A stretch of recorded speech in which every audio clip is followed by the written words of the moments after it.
사랑하는 하나님, 마태복음 2장 뒷부분을 묵상하며 우리가 믿는 예수가 왜 나사렛 예수 그리스도인지 바르게 알게 하시고 우리가 그렇게 믿게 하시고 그렇게 살아갈 수 있는 믿음을 우리에게 더하여 주십시오.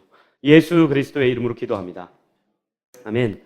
여러분들, 마태복음에는 한 가지 특징이 있습니다. 그게 뭐냐면 구약 성경에 있는 말씀을 고스란히 성취되었다라고 하는 표현이 굉장히 많이 나옵니다. 그 이유가 크게 두 가지 있는데, 첫째는 유대인들에게 구약 성경은 굉장히 익숙했습니다. 그렇기 때문에 그 구약에 약속된 메시아가 바로 예수야 라는 사실을 조금 더 효과적으로 전달하기 위함이에요. 그런데 이게 왜 중요한가? 유대인들은 여전히 지금도 하나님의 은혜로 구원받았다라고 이야기하지만 실제적으로는 두 가지 근거를 갖고 나는 구원받은 백성이야 라고 이야기합니다. 첫째, 내가 유대인이기 때문에. 나 이스라엘 혈통이야. 그리고 두 번째는 구약 성경에 기록되어 있는 율법들을 내가 잘 지켰기 때문에 나는 구원받는 백성이야 라는 사실을 갖고 있기 때문에 예수님께서 너희들이 구원받는 이유는 너희들이 아브라함의 혈통 이스라엘 백성이기 때문도 아니고 율법을 잘 지켰기 때문도 아니라 하나님께서 구약 시대에 약속했기 때문에. 그러니까 이렇게 표현으로 나와요. 내가 너희를 사랑할 거야. 내가 너를 절대 포기하지 않을 거야. 그것 때문에 구원 얻는 거야 라는 사실을 유대인들에게 전달하기 위해서, 그래서 구원은 오직 은혜이기 때문이다 라는 걸 설명하기 위해서 구약에 있는 내용을 굉장히 많이 성취한 겁니다. 근데 이것이 또한 이방인들에게는 어떻게 받아들여지냐면요, 이방인들의 마음속에 이런 게 있어요. 우린 유대인도 아닌데 어떻게 구원받습니까? 아브라함의 혈통이 아닌데 어떻게 구원받습니까? 우리는 율법 지금까지 못 지키고 살아왔는데요. 그리고 솔직히 뭐 이런 표현 적당할지 모르겠지만 톡 깨놓고 얘기하겠지만 평생토록 내가 이 말씀을 다 완벽하게 100% 지킬 수 있을까요? 라는 불안감을 갖고 있는 그들에게, 맞아, 너희들의 이야기가 맞아. 너희들에게 율법을 주었는데 그 율법을 완벽하게 지키고 싶은 마음이 너희들에게 있지만 지킬 수 없기 때문에 내가 약속한 그 구원의 은혜가 내가 약속했기 때문에, 내가 성취하기 때문에, 내가 이룰 것이기 때문에 너희들에게 구원의 은혜가 전달을 되는 거야. 이 두 가지 때문에 마태복음에 구약 성경에 대한 내용이 어떻게 성취되었는지, 어떻게 이루어졌는지가 많이 나와 있습니다.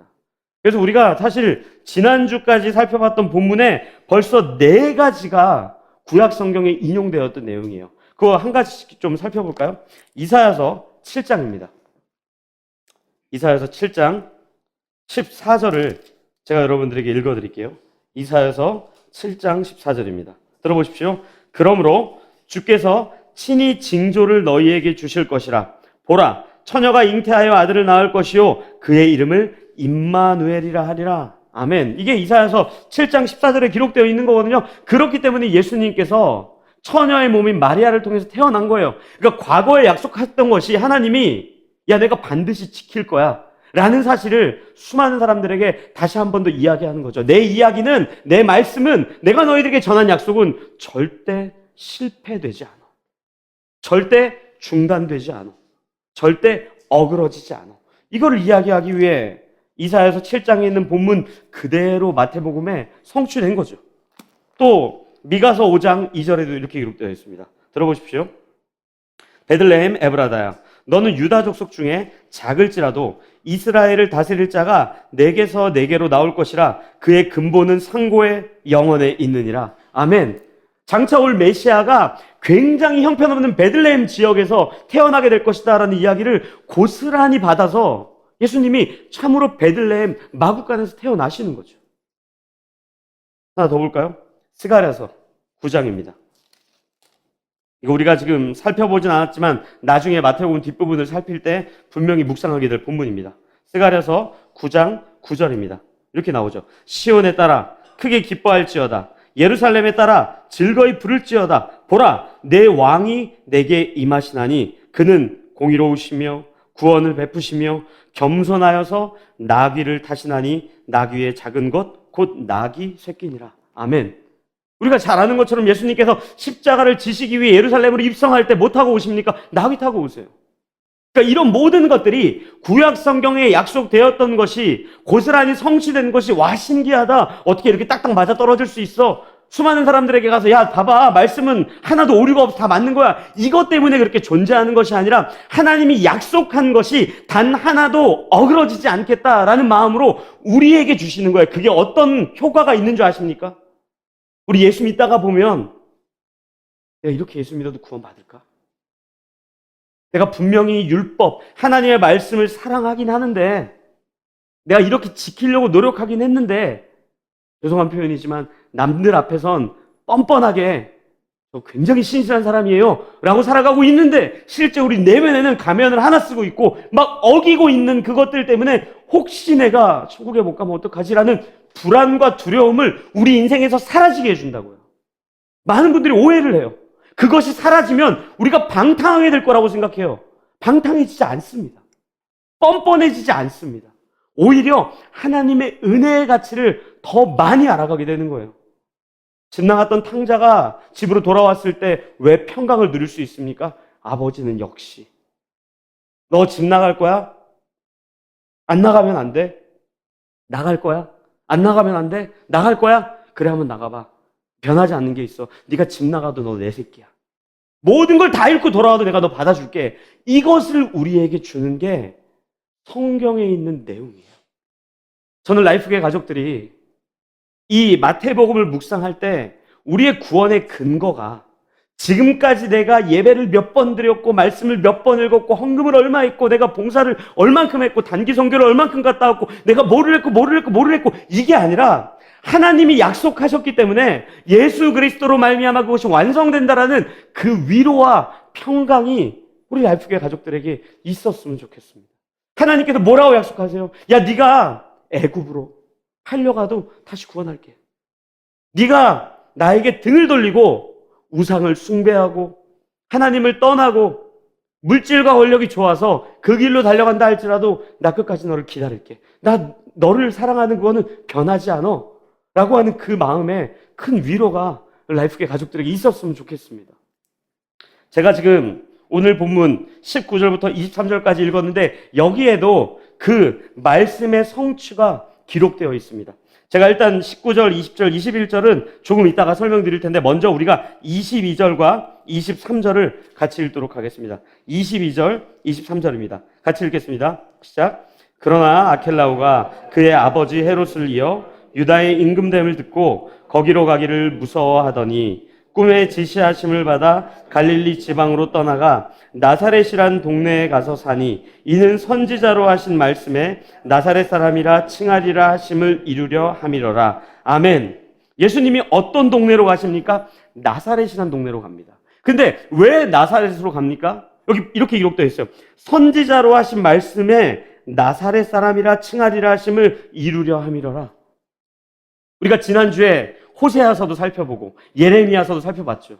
왜 예수님과 가족들이 애굽으로 갑니까? 그리고 다시 왜 애굽에서 빠져나옵니까? 호세아 선지자로 하여금 애굽에 있는 그들을 내가 구원해낸다. 그 이야기를 성취하기 위해. 또 예수님께서 왜 이때 이 지역 베들레헴 지역에 수많은 살인사건과 비참한 사건들이 왜 여기에 기록되어 있습니까? 예레미야 선지자가 그것을 예언했기 때문에 그대로 성취되는 거거든요. 그렇다면 예수님께서 나사렛 사람이라 라고 하는 것도 분명히 이 앞부분에 구약 성경에 기록되어 있어야 됩니다. 퀴즈. 미가서에 있을까요? 호세아서에 있을까요? 이사야 선지자에 있을까요? 예레미야서에 기록되어 있을까요? 너무 어렵습니까? 객관식. 1번 이사야다. 2번 예레미야다. 3번 에스겔이다. 4번 모르겠다.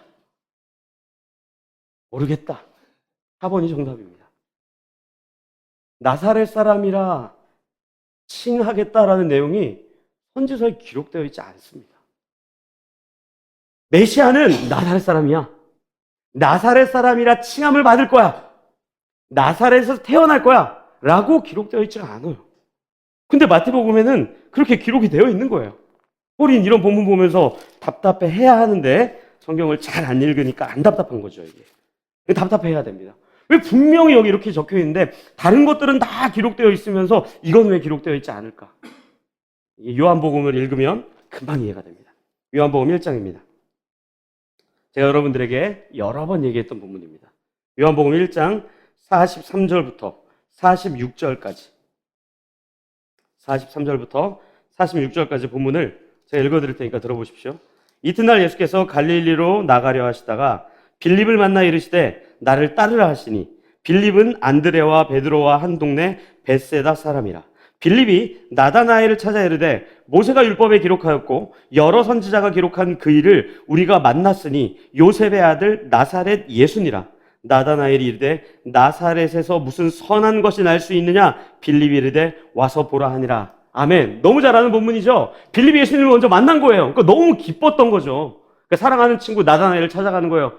나다나엘아, 나다나엘아, 내 예수님 만났어. 메시아 만났어. 그리스도 만났어. 너도 만났으면 좋겠어. 그래, 그 사람이 누군데? 야, 나사렛 예수야. 그랬더니 나다나엘이 뭐라 그래요? 야, 나사렛에서 무슨 선한 게 날 수 있냐? 이렇게 얘기해요. 선한 게 날 수 있다가 악한 거와 반대되는 표현으로 여러분들 이해하시면 안 됩니다. 이 나사렛에서 선한 게 날 수 있냐라고 하는 표현을 여러분들 잘 이해하시려면 이 제 이야기이긴 한데요. 지금 생각하면 진짜 웃긴 거긴 합니다. 제가 상도동에서 자랐잖아요.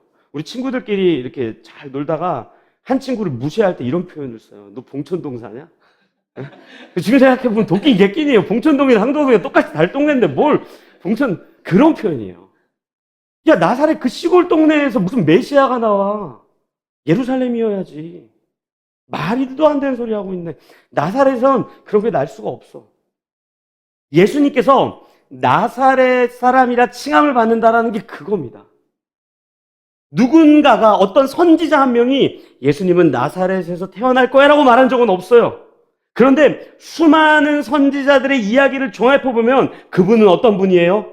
전능하신 하나님의 아들이시고 메시아이시며 그리스도이시며 온 우주의 주인이시고 구원자 되시는데 그분은 이사야 선지자 이야기처럼 마른 순과 같이 볼품없는 모습으로 도살장에 끌려가는 어린 양과 같이 굉장히 가난한 사람인 것처럼 굉장히 겸손한 사람인 것처럼 이 땅에 오신다라는 그 수많은 선지자들의 메시지를 요약해서 나사렛 사람이라고 이야기하는 겁니다. 여기까지 이야기하면 설득력이 좀 떨어지죠. 한 가지 더 말씀드릴게요. 우리가 읽었던 오늘 본문 마태복음 2장 23절은 번역에 오역이 하나 있습니다. 어떤 오역이냐? 23절에 보면 나사렛이란 동네에 가서 사니 이는 선지자로 하신 말씀에 라고 나오는데 이걸 여러분들 원어로 보셔도 되고요. 영어 성경으로 보셔도 됩니다. 이 영어로는 이 선지자가 프로펫이에요. 프로펫. 근데 영어에는 정확히 나옵니다. 프로펫. 이게 사실은 선지자들로 하신 말씀. 이렇게 번역해야지 정확한 번역이에요. 그러니까 예수님께서 이 땅에 오신 그 모습과 그분이 복음서를 통해서 살아냈던 모든 모습들이 촌놈인 것 같고 정말로 겸손한 예루살렘이 아니고 나사렛 그런 것들을 이야기하기 위해 이렇게 이야기한 거란 말이에요. 여러분들 예수님의 오심을 한번 가만 보세요. 어디서 태어났습니까? 시그니엘 아닙니다. 마구간이에요. 예루살렘입니까? 베들레헴입니다. 요즘 우리말로 따지면 봉천동이나 상도동은 절대 아닌 거죠. 멋진 동네. 그리고 그분이 이 땅에 오셔서 살아갔던 삶의 궤적들과 발걸음들을 보세요. 애굽의 바로나 헤롯 왕이나 로마의 황제처럼 본인이 갖고 있는 권력을 이용해서 나를 따르라라고 이야기하지 않죠. 오히려 굉장히 낮은 지형으로 가시고 오히려 굉장히 겸손한 모습으로 아무것도 없는 분인 것처럼 세상의 조롱과 비아냥과 돌던짐과 채찍질과 남들이 가지 않는 그 길을 걸어가는 그 모습을 통해서 우리가 믿는 분이 나사렛 예수입니다라고 고백한다는 것을 우리는 기억해야 돼요. 그렇다면 우리는 이 본문을 읽을 때, 아니 우리가 신앙생활할 때 우리가 믿는 예수가 나사렛 예수라고 한다면 우리의 삶이 달라져야 되지 않겠습니까? 말은 나사렛 예수를 믿습니다라고 이야기하고 있는데 헤롯과 같은 예수, 바로왕과 같은 예수, 로마의 황제와 같은 예수, 마치 예루살렘에 오신 것 같은 예수를 우리가 믿고 따르고 있다면 우리의 신앙은 한참 잘못돼도 잘못된 거죠. 그분이 누구인지에 따라 우리의 삶이 바뀌어야 되는 거예요. 저는 우리 마태복음 2장 때문에 우리의 신앙의 결이 다시 한번 좀 정리가 되었으면 좋겠어요. 여러분들 복음서를 천천히 한번 살펴보세요. 아니 성경 전체를 보십시오. 하나님께서 권력으로 자기를 따르는 무리들을 만들어내지 않습니다. 여러분들 효율적으로 따지면요, 12명의 제자를 직접 한 명 한 명 만날 필요 있습니까? 아니 그 12명 만날 필요 있습니까? 이스라엘 백성들 중에 만약에 뽑는다? 그러면은 로마의 통치 아래 있긴 있지만 그들 가운데 영향력이 굉장한 사람들을 불러내야 되는 거 아니에요? 오늘날 교회도 그렇지 않습니까? 교회가 부흥하려면요, 사실 몇 가지 간단합니다. 제가 꿈 몇 개 꾸고요, 그 나사로처럼 한 명 살리면 돼요. 그리고 이 중에 좀 우리나라에서 유명한 한두 사람 청해서 데려다가 한 달만 우리 교회 좀 나와주십시오. 그리고 교회에서 일을 많이 해가지고 소문도 좀 잘 내고 십자가도 좀 높이 걸고. 근데 예수님께서 그렇게 하셨습니까? 고기 잡던 사람을 불러가지고 제자 삼죠. 아무도 집중하지 않는 사람을 제자 삼죠. 아니 오히려 마태 같은 사람은 세리 중에 세리고 이스라엘 백성들이 그와 놀아주지도 않았어요. 근데 그를 불러서 제자 삼죠. 굉장히 비효율적이에요. 근데 예수님이 그렇게 하신다고요. 왜요? 그분이 보여주신 나사렛 예수 그리스도의 모습은 권력자로서의 예수가 아니라 사랑의 예수이기 때문에 그래요. 여러분들 오늘 이 마태복음 이 본문을 보면요, 말이 안 되는 내용이에요. 여러분들 제가 다시 한번 읽어드릴게요. 들어보십시오. 헤롯이 죽은 후에 주의 사자가 애굽에서 요셉에게 현몽하여 이르되 일어나 아기와 그의 어머니를 데리고 이스라엘 땅으로 가라. 아기의 목숨을 찾던 자들이 죽었느니라 하시니 요셉이 일어나 아기와 그의 어머니를 데리고 이스라엘 땅으로 돌아가니라. 그러나 아켈라오가 그의 아버지 헤롯을 이어 유대의 임금됨을 듣고 거기로 가기를 무서워하더니 꿈에 지시하심을 받아 갈릴리 지방으로 떠나가 나사렛이란 동네에서 가서 사니 이는 선지자로 하신 말씀에 나사렛 사람이라 칭하리라 하심을 이루려 함이러라. 아멘. 간단히 설명드릴게요. 애굽으로 도망갔다가 그 무자비한 헤롯 왕이 죽었다는 소문을 듣고 갑자기 꿈을 꿉니다. 그리고 하나님께서 뭐라 그래요? 그 사람이 죽었으니까 이제 다시 유대 땅으로 들어와, 이렇게 얘기하는 거예요. 유대 땅으로 들어갔어요. 근데 들어갔더니 그의 아들, 첫째 아들 아켈라오인데 이 아켈라오가 아버지 헤롯보다 더 막 흉폭하고 너무너무 나쁜 사람이에요. 그 이야기를 듣고 두려워해요. 그때 다시 꿈속에 하나님이 뭐라 그래요? 야, 그러면은 유대 땅 말고 저 갈릴리 지역 나사렛에 가 있어. 그럼 보십시오. 애굽에서 유대 땅으로 옮기고 다시 갈릴리로 옮긴 거예요. 하나님이 이거 몰랐을까요? 그냥 처음부터 야, 이제 헤롯이 죽었는데 그의 아들이 더 악하니까 유대 땅으로 오지 말고 갈릴리 땅으로 가, 이러면 되는데 굳이 그렇게 안 하시죠. 굉장히 비효율적이에요. 우리 복음서 볼 때마다 이런 내용이 한두 장면이 아닙니다. 우리 이런 생각을 갖고 있죠. 하나님 왜 저렇게 하시지? 예수님 왜 저렇게 하시지? 터미네이터처럼 전능하게 막 강력하게 이 땅에 뚝 하고 떨어져서, 아니 떨어질 필요도 없고 야, 하늘에서 음성을 들려주시던가 아니면 구름을 타고 천군 천사들과 나팔 불면서 와가지고 로마의 황제 그 방에 딱 임하고 황제의 입을 틀어버리고 뭐 헤롯의 팔을 꺾어버리고 이러면 굉장히 쉽게 정리가 되는 거거든요. 근데 그렇게 안 하시는 거예요. 우리 그런 상상 하잖아요. 우리 지금도 복음을 전할 때 그런 상상 하지 않습니까? 그냥 하나님 음성을 들려주시던가 기적을 보여주시던가, 내가 얘기하는 거 안 믿으면은 갑자기 하늘에서 벼락이 떨어져가지고 그걸 본보기로 수많은 사람들에게 받지, 안 믿으면 이렇게 되는 거야. 이게 훨씬 더 효율적이에요. 굳이 왜 애굽 땅에 있다가 유다 땅으로 들어갔다가 왜 다시 갈릴리로 옮깁니까? 그냥 유다 땅에 있다가 갈릴리로 가면 그만이죠. 근데 성경은 그렇게 써있지 않은 거예요. 굉장히 비효율적입니다. 왜 그런지 아십니까? 우리 사랑해서 그래요. 여러분들 누가복음 19장을 보면 예수님이 삭개오를 만나는 장면이 있어요. 삭개오를 만나는 장면이 있습니다. 그 삭개오가 그때 당시에 세리의 일을 하면서 그 이스라엘 백성들에게 굉장히 욕을 얻어먹던 사람입니다. 저 사람 악독해. 그때 당시에 세금 구조가 어떻게 되어 있냐면 로마에 바쳐야 되는 금액은 정해져 있어요. 인구수에 따라서. 근데 내가 이 이스라엘 백성들에게 얼만큼을 받던지 상관없이 정해져 있는 금액만 로마의 황제에게 바치면 돼요. 그러니까 삭개오가 이스라엘 백성들에게 많이 뜯어내면 많이 뜯어낼수록 본인의 몫이 더 많은 거예요. 얼마나 많이 뜯어냈던지 주위에 있는 사람이 없는 거죠. 죄 지은 거죠. 나쁜 거죠. 근데 예수님이 어떻게 해요? 삭개오야, 오늘 내가 니네 집에 놀러 갈게. 오히려 효율적으로 하려면 이렇게 하는 게 훨씬 편합니다. 삭개오, 내 이놈 내려와. 넌 알지? 나 예수야, 메시아야. 나 너 다 알아? 뭔데요? 얘기해보세요. 너 이만큼 삥땅 쳤지? 너 이제 지옥 갈 수도 있으니까 빨리 다 토해내. 그리고 회개해. 앞으로 그러지 마. 그럼 너 천국 데려갈게. 이게 훨씬 더 효율적이죠. 그렇게 안 해요. 왜요? 그 사랑이기 때문에 그래요. 삭개오에게 공포와 두려움을 주지 않습니다. 예수님을 믿는 우리에게도 똑같아요. 여러분들, 교회는요, 우리가 나사렛 예수 그리스도를 믿는다면 그 예수님의 발걸음을 따라가야 됩니다.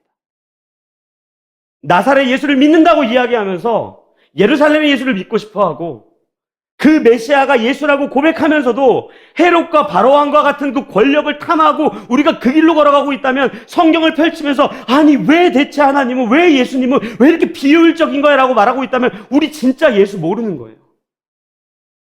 하나님은 단 한 번도 우리를 두려움과 공포로 몰아넣지 않으십니다. 이단과 사이비는 그러겠죠. 전도 몇 명 했습니까? 예배 몇 번 드렸습니까? 기도 얼만큼 했습니까? 탈락될 수도 있어요. 열심히 할 거예요. 두려워서, 무서워서. 근데 삭개오야, 나 니네 집에 갈게. 그 한마디에 삭개오가 어떻게 하죠? 주님, 제가 지금까지 불이하게 번 돈 다 토해놓겠습니다. 아니, 더 많이 토해놓겠습니다. 그리고 앞으로 혹시라도 내가 또 그렇게 산다면 그때는 내가 4배로 갚겠습니다. 이런 자발적인 고백을 우리에게 요구하시는 게 왜 그렇다고? 사랑하기 때문에 그래요. 그래서 교회는요, 사랑 공동체가 되어야 돼요. 나사렛 예수라고 하는 것은 권력이 아니라, 높은 자리에서 영향력이 아니라 세상에서 발견할 수 없는 사랑의 공동체가 된다는 다짐이 돼야 되는 거예요. 그래서 교회는요, 여러분 자리하셔야 돼요. 만만해야 돼요. 만만해야 돼요. 제가 친구들을 만나면 친구들이 야, 쟤 이렇게 바보 같냐? 쟤 저렇게 속고 또 속네. 야, 쟤는 지가 그냥 뭐 맨날 바보 같아. 맨날 양보만 해. 저렇게 살면 야. 근데도 쟤 만나면 기분이 좋아. 나한테 당해주니까. 야, 골래 쟤밖에 없어. 라는 소리를 듣고 싶습니다. 네, 그렇다는 게 아니고. 네. 교회는 그래야 됩니다. 이 교회는요, 누구든지 찾아와서 예수님이 어떤 분이야? 이게 아니라 사랑한대. 나사렛 예수는 그런 분이야. 예수님은 너를 참고 또 참으셔. 예수님은 네가 무슨 짓을 해도 너를 사랑하신대. 이 사랑의 메시지 앞에 자발적으로 헤롯과 바로왕이 권력으로 내 앞에 순종해라, 엎드려라 이야기하는 게 아니라 내가 너를 끝까지 사랑할 건데 너 어떻게 나를 사랑할래? 라고 말하는 그 메시지 앞에 진심을 다해 기쁨으로 엎드리는 게 예수라고요. 우리의 멱살을 잡지 않아요. 우리의 머리채를 잡아서 끌어다 놓지 않습니다. 단 한 번도. 여러분들 물을 거예요. 그러면 뭐 복음이 전달됩니까? 교회가 성장합니까? 좀 레디컬하게 말씀드릴까요? 성장 안 하면 어때요? 우리 그렇게 살면 되는 거 아니에요? 여러분들 오늘 이 본문을 자세히 보십시오. 꿈의 사자가 나타나 요셉에게 이스라엘로 들어가라. 갈릴리로 가라. 그랬더니 그 흉폭한 아켈라오가 죽었더라. 그 아켈라오가 입이 돌아갔더라. 이런 내용이 여기 있습니까? 없습니다. 그냥 요셉은 그 이야기를 듣고 따라가는 걸로 2장이 끝나버려요. 교회는 그런 곳이에요. 우리는 자꾸 그 결과를 요구하죠. 내가 이렇게 했을 때 하나님 나에게 어떻게 해줄까? 내가 이렇게 했을 때 하나님 나에게 무슨 보답을 줄까? 아니요. 신앙생활은 보답을 받는 종교가 아니에요. 이미 우리에게 전부 줬기 때문에 순종하는 기쁨으로 자발적으로 기꺼이 나아가는 거예요. 사도행전을 보면요, 베드로가 성전 미문에 앉아있는 사람에게 이렇게 이야기해요. 내가 너한테 줄 거 없어. 나 너한테 줄 게 아무것도 없어. 나사렛 예수밖에 없어.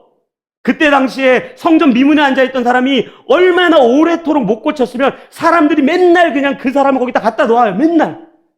그만큼 아무도 고치지 못할 거라고 포기했어요. 베드로도 딱 한마디 한 거밖에 없어요. 나사렛 예수 그리스도. 수많은 사람들은 거기다 베팅을 했다면 그걸로 끝날 거야. 근데 어떻게 됩니까? 결국에 그 사람이 일어나 걷죠. 사랑을 베풀고 교회가 만만해지고 수많은 사람들이 우리를 늘 이기고 우리가 지면은 아무 일도 안 일어날 것 같습니까? 그럴 수도 있겠죠. 근데 그것 자체로 가치가 있는 것이고, 그랬을 때 저는 나사렛 예수 그리스도의 이름이 어떻게 전달되는지 기적을 보는 것이 교회의 공동체라고 생각해요. 우리가 이만큼의 돈을 투자했으니 이만큼 나와야 되는 거 회사라고요. 이렇게 했으니 이런 결과를 받아들여야 돼. 그럼 비즈니스라고요. 교회는요, 비효율적으로 만만하게 나사렛 예수 그리스도를 믿었다면 그 나사렛 예수 그리스도처럼 살아가는 것, 거기까지가 우리의 역할입니다. 그리고 나서 예수 그리스도의 기적과 전능하신 하나님의 은혜를 소망하는 것이죠. 사랑하는 라이프교회 가족 여러분, 우리가 믿는 분이 나사렛 예수이심을 잊지 마십시오. 그리고 우리가 예수를 믿는다면 그분을 닮아 살기로 결정하는 그런 교회 됐으면 좋겠어요. 여러분들에게 위로가 되는 성경 본문을 하나 읽어드릴게요.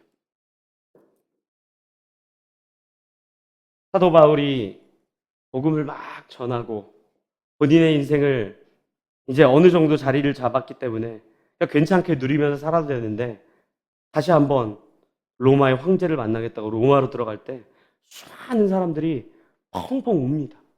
마, 너 가면 죽을 거야. 왜 그래? 이만큼 하면 잘했잖아. 그때 바울이 이렇게 얘기해요. 들어보십시오. 사도행전 20장 35절입니다.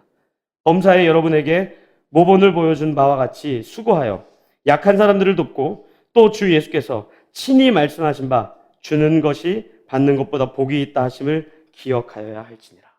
아멘. 사랑을 실천하십시오. 우리 라이프교회는 위대한 교회 안 돼도 됩니다. 대형 교회 꿈도 안 꿉니다. 저는 굉장한 유명한 교회 아니요, 사랑의 공동체가 됐으면 좋겠어요. 진짜로 비효율적인 그 발걸음으로 걸어가는 교회. 야, 그 길 아무도 안 가는데, 야, 그렇게 하면 이제 교회 망할 수도 있어. 저 정말로요, 여러분들에게 죄송합니다. 라이프교회 망해가지고 교단에서 한번 신문에 났으면 좋겠어요, 진짜. 그럼 저 여러분들과 같이 신앙생활 하면서 옆 교회 가가지고 같이 최우준 집사로 신앙생활 할게요. 그리고 저도 직업을 찾을게요. 그런 소문 났으면 좋겠어요. 어떤 목사님이 그런 얘기를 해요. 한국교회 가장 큰 문제가 뭔지 아십니까? 성경대로 목회하다가, 성경대로 살다가, 성경대로 교회되다가 망한 교회가 한 교회도 없기 때문에 문제지, 사역을 안 해서 문제되는 교회가 없습니다. 여러분들, 나사렛 예수가 우리의 구원자임을 잊지 마십시오. 사랑만 하십시오. 사랑만. 사랑 빼놓고 다 하지 말고 사랑만 하십시오. 만만해지십시오. 그래서 여러분들을 볼 때, 야, 쟤는 바보야, 근데 만나고 싶어, 그런 사람 되십시오. 우리 시간 그렇게 같이 기도했으면 좋겠어요. 우리 라이프 교회가, 우리가 그런 사랑 공동체 되게 해달라고. 정말 만만해서 사람들이 만나러 오고 만나고 싶고 그런 교회 되게 해달라고. 그랬을 때 대체 어떤 일이 일어나는지 보고 싶습니다. 그런 교회 되게 해달라고 같이 우리가 이 시간 한 마음으로 같이 기도하도록 하겠습니다. 기도하시겠습니다.